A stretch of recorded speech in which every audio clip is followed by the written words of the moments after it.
De-risking is basically banks in the Western world, mainly the US and the EU, cutting off their correspondent relationships with the banks from the emerging markets. So this will be in Africa and in the Caribbean.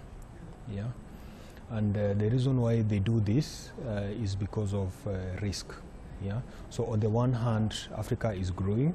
In fact, the number of SWIFT messages generated off of Africa grew by 17% in 2017, according to SWIFT, whereas the rest of the world was just 9%. So we are doing more business proportionately. Our economies are growing, and our payments are also increasing in volume, but they are risky, and that is the problem. According to the World Bank, de-risking threatens the progress of financial inclusion, and as we know, Africa has the hugest gap of financial inclusion in the world. So how do you see this affecting financial inclusion, de-risking? What's your take on that? Thanks for that. So basically, if a bank cannot pay their dollars or their euros, yeah, which are the main world major currencies, yeah, it basically means the macroeconomic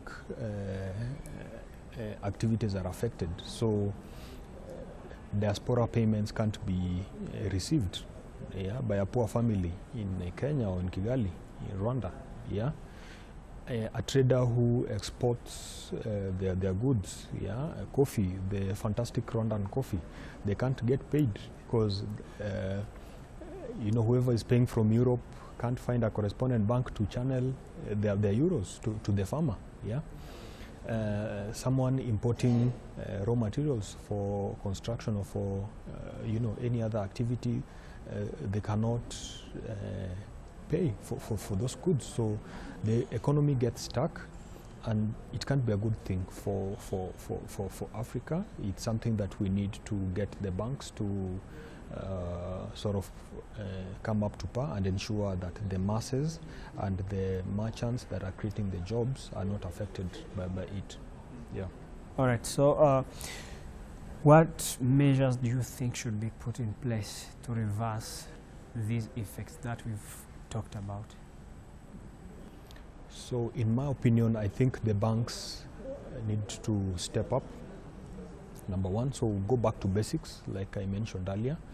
If you're generating SWIFT messages, you need to have your systems confirm their completeness. Yeah, that is like the very basic, the fundamentals, right? So you can't have your correspondent banks receiving today some messages are okay, the next day, you know, and banks have put in place such similar measures where their customers can pre-list their beneficiaries and even include their addresses. So when the payment goes out, it has full information. That is on the bank side. On the regulator side, we need to tighten our policy. So banks are being de-risked. Yeah, I think they need to ask more questions to these banks. Why are they being de-risked? Is it because of KYC issues? Is it because the currency is no longer you know, viable, maybe 2 or 3 payments per month, and so you don't need that channel? Yeah, is it a widespread problem? Because as a central bank, you need to be worried if 4 or 5 of your banks are being de-risked and they can't receive or pay euros or dollars. It might mean there's an endemic problem within the jurisdiction, and that is something that should worry them. So they need to ask more questions, probably go back to the policy and see how they can tighten to ensure accountability from the bank side. That has to do with my last point, compliance. What role do you see technology playing in reducing the cost of compliance? And do you think banks or financial institutions are making use of technology in harnessing their operations? Okay, thanks for that. Now, banks are cautious but responsive. Yeah, cautious because the firm-held beliefs in some of the things they've been doing in the past. Yeah, for instance, what I mentioned earlier during our panel discussion, they want to receive physical board resolutions that are notarized. But you're saying the world is changing, right? Yeah, if they're not careful, they'll start chasing technology. Yeah, right now we're talking about national payment system in response to the mobile revolution, right? But even these national payment systems, most of the banks will do it from 8 to 5. Yeah, they are still between bank to bank. Yeah, so there's no mobile wallet. But now back to your question.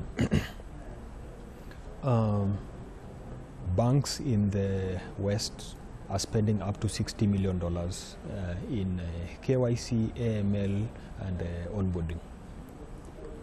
And they don't want to spend much more resources because the quality of your payments is not up to par, right? So they want to contain this cost because it's a big cost, right? And that is so much. And what they're investing in are more full-time equivalents in the compliance function, right? To basically ensure due diligence.